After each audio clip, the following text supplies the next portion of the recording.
This is a MS660 carburetor that I got from HL Supply. I put it on a MS290 steel 029 chainsaw. When I did the testing, I did have this piece around here that holds the air filter in alignment. I borrowed that off of another saw. I don't have the choke hooked up yet. I'm not really sure if I'm going to hook it up because it halfway aligns. What I've been doing to start it is I still put it on choke, so it's on fast idle and it's partially choked, and then I just remove the air filter cover and then just hold this. I rest my left knee up on the wrap handle lightly, not putting a lot of weight on it, just enough to hold the saw while I crank it. Flip this up and crank the saw. Usually starts after 1 or 2 pulls, and then flip it up to fast idle and start it, and it'll continue to run at that point. Then for the impulse hose, I got a piece of this steel R3 impulse line because the factory one's too short. You could use a connector if you wanted to, but this is a better way to go. One solid piece of line.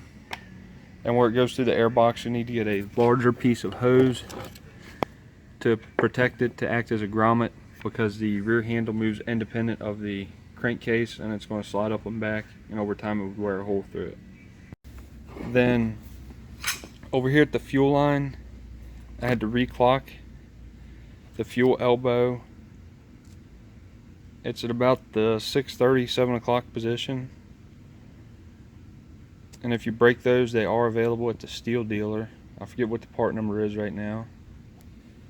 Then the 290 fuel line is not long enough to connect. It wants to kink, so I got a piece of the 1/8 inch tie gun, but the thin wall stuff, not the thick walled stuff like this, and it will slide inside the fuel line. Since the fuel line's made to slide up on the nipple, this slides right inside of it real nice, and then slides up on the nipple, and it works really good. Then you can put a zip tie on it or some kind of little clamp to lock everything down just to be safe. And back over here at the throttle, I had to trim a little bit of the linkage on the carburetor itself.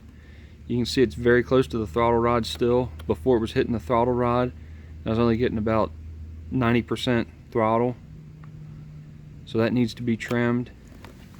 To put this carb on the saw, since it's so big and because of the impulse location, you have to remove the master control lever to get it on. Oh, the other thing I had to do is at the rear of the air box, there's a piece that comes out that the fuel line rests in. I had to grind that flush with the rear of the air box so the carburetor would slide all the way up, and I had room to connect the new fuel line, to reroute the fuel line. Other than that, it's really not all that much work to make the 660 carb fit on one of these saws. And the cut time's improved, and the torque is just way better.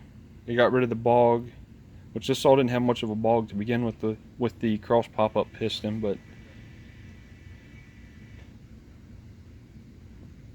it feels so much torqueier now. I also forgot to say the R3 line that I got at the steel dealer was 3.1 millimeters, I think is what it is. This is the old cylinder off of the 029 chainsaw. You can see it slides right on the impulse nipple fine.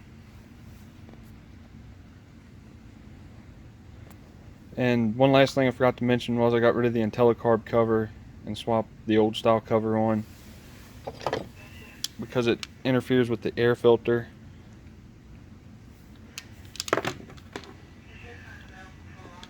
Cut a piece of cardboard and stuck inside the rubber connector so it is larger than what's on the air filter. And you can slide that down on. Might make a little something different later on for that too. Main thing is it's on there, it works, runs good, saw idles good, starts good.